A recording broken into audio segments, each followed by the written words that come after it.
साहेब message आला काय पहा बरं. केवायसीचा मेसेज तेवढी केवायसी करून घ्या. केव्हाशी घ्या ना करून मग लवकर. आधार कार्ड द्या. घरी राव. घेऊन या मग. अहो या मेसेज मध्ये लिहून द्यायचे डॉक्युमेंट राव. काय तीनदा चक्र मारायच्या. सगळं जर मेसेज मध्ये लिहून दिलं तर तुम्ही कसं काय येता ना आमच्याकडे. आम्ही तुमची इथं सेवाच करायसाठी ना. जा लवकर. बरोबर येतो घेऊन मग करून. साहेब या आधार कार्ड आणलं घ्या बरं करून घे. झेरॉक्स घेऊन ये त्याची लवकर जा. झेरॉक्स लागते का. इथं घ्या ना आहे ना प्रिंटर घ्या ना काढून झेरॉक्स.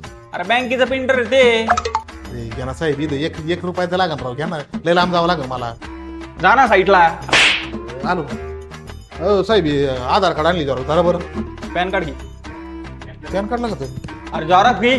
सांगा झेरॉक्स ना चालली का मग दोघांची. तुम्ही आधी विचारायचं ना मला केवायसीला काय काय लागत आहे. सांगा काय काय लागत आहे बरं आधीच. तिकडे लिहिलेलं आहे काय काय लागत आहे ते वाचून घेऊन जाय तिकडे. सगळे झेरॉक्स आणले तुम्हाला काय काय लागत आहे घ्या बरं काढून द्या तुम्ही. पासबुक कुठे. पासबुक घरी. तू काय आला मग. जा पासबुक घेऊन ये. एकदा सांगा ना राव काय आहे ते तीनदा पोर राहिले. हे पासबुक तू आम्हाला येडा बिडा समजित तरी. राव पण झालं काय. अरे याची झेरॉक्स कुठे. आता हिची झेरॉक्स लागते काय. आता येतानाच ती काढली का राव झेरॉक्स. जा घेऊन ये. येतो घेऊन मग करून. परत तेवढी आपली घ्या बरं केव्हाशी करून. आता सारे डॉक्युमेंट झालेत ना. आता 4 वाजले. यंत्रणा बंद पडली. डायरेक्ट 2 दिवसांनी या तुम्ही. चालेल तू केव्हाशीच करायची नाही. अकाउंटच बंद करतो तुमच्या बँकेत.